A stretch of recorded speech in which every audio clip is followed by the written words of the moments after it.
Hello and welcome to my channel. Today is Wisdom Wednesdays, where I bring you literature for spiritual enlightenment purposes and to assist with the ascension process, to bring healing to both the divine feminine and the divine masculine. And I will be reading the book Mary Magdalene Revealed, uh, continuing from where we left off. This is a book by Megan Watterson. It is the first apostle, her feminist gospel, and the Christianity that we haven't tried.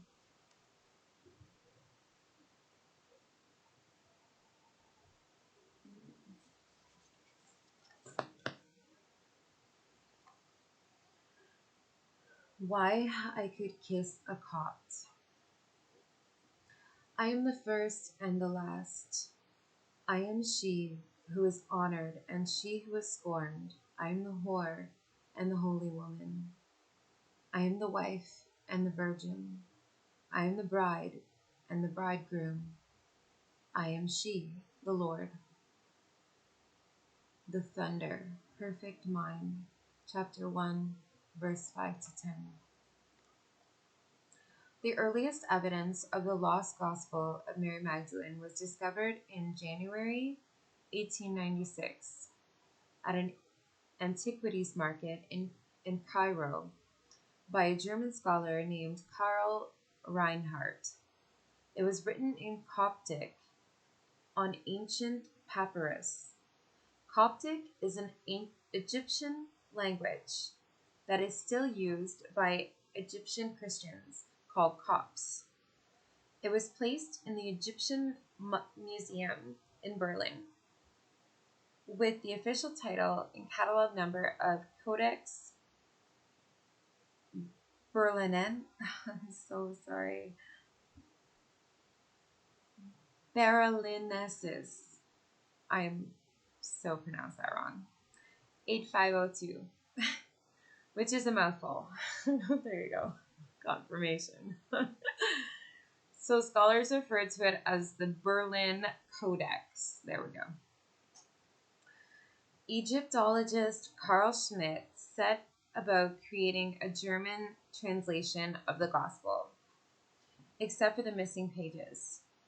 The text was in good condition, and since Coptic script was used almost exclusively by Copts, Schmidt concluded that their communities in Egypt were the ones to translate, preserve, and perhaps even to save the Gospel of Mary from complete erasure. The publication of Schmidt's translation of the Gospel of Mary was ready to go to printing press in Leipzig in 1912, but just as the printer was nearing completion, a water pipe burst and destroyed the entire first edition. Schmidt tried to salvage the mess, but was interrupted by World War I. And then before he could return to Leipzig to resurrect the project, he died in 1938. He bequeathed the project to another scholar by the name of Walter Till. In the meantime, in 1917, a small 3rd century Greek fragment of the Gospel of Mary was found. It's known as Papyrus Rylands 463 and was discovered in Egypt at Oxyrhynchus. No idea. Sorry. That's a hard one to do.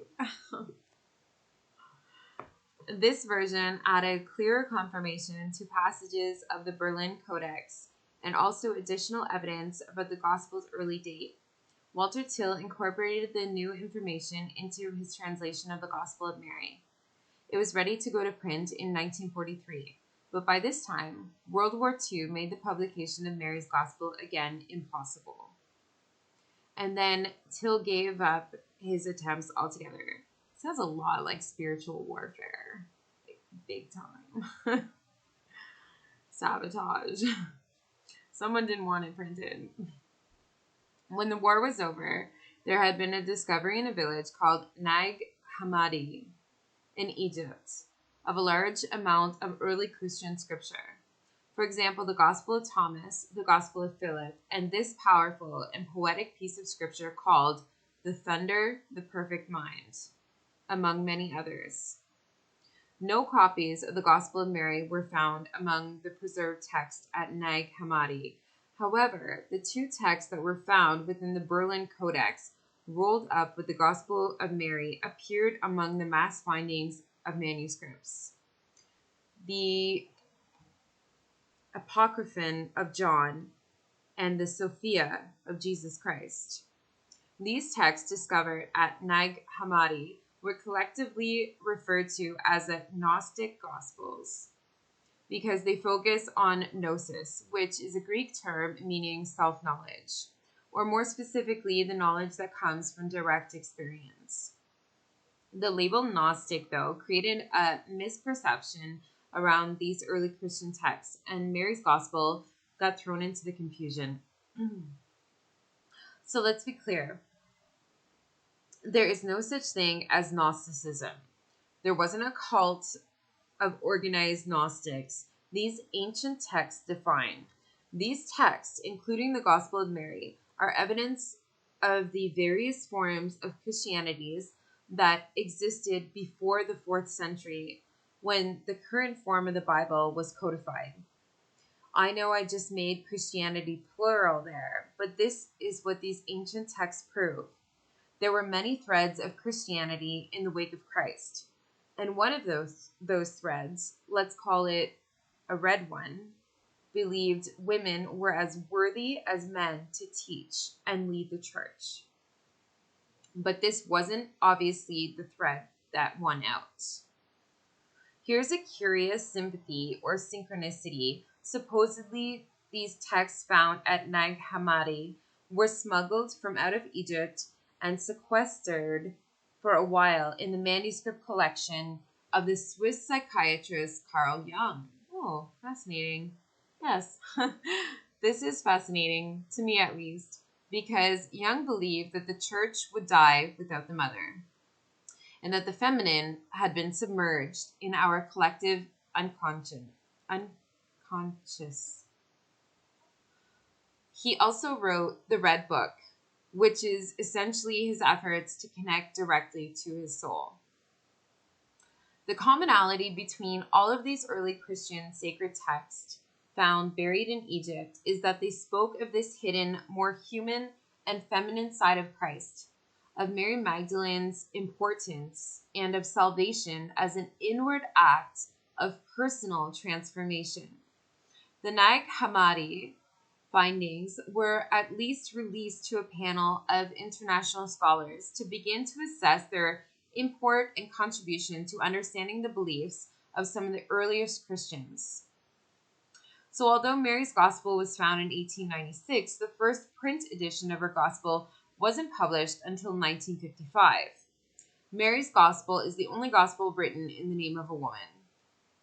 A third and potentially final version of the Gospel of Mary has been found, also in Greek, and also at Oxyrhynchus,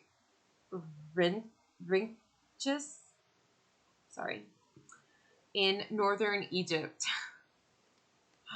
This is a very significant discovery.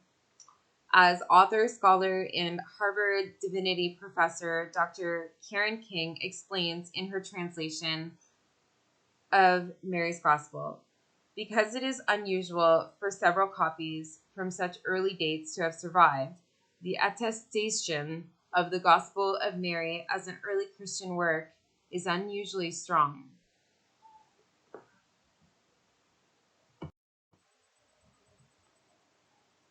Sorry for the interruption. My little buddy is joining us. Episcopal priest and author Cynthia Bourget claims that if Dr. Karen King is correct, this would place the Gospel of Mary Magdalene within the earliest strata of Christian writings, roughly contemporary with the Gospel of John.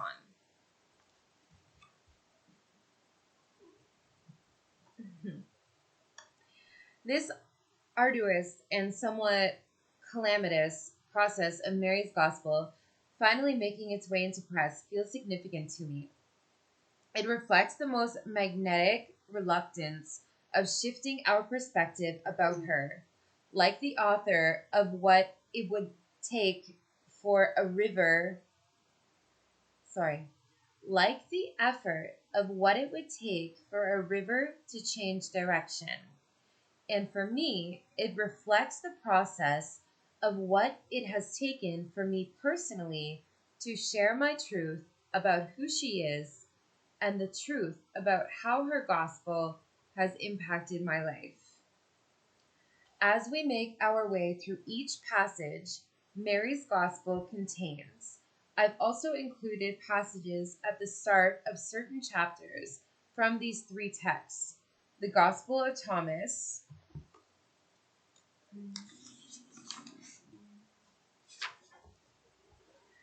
the Gospel of Philip, and the Thunder, the Perfect Mind, because they help to contextualize Mary's gospel. Her gospel wasn't this one off unicorn among horses type of scripture.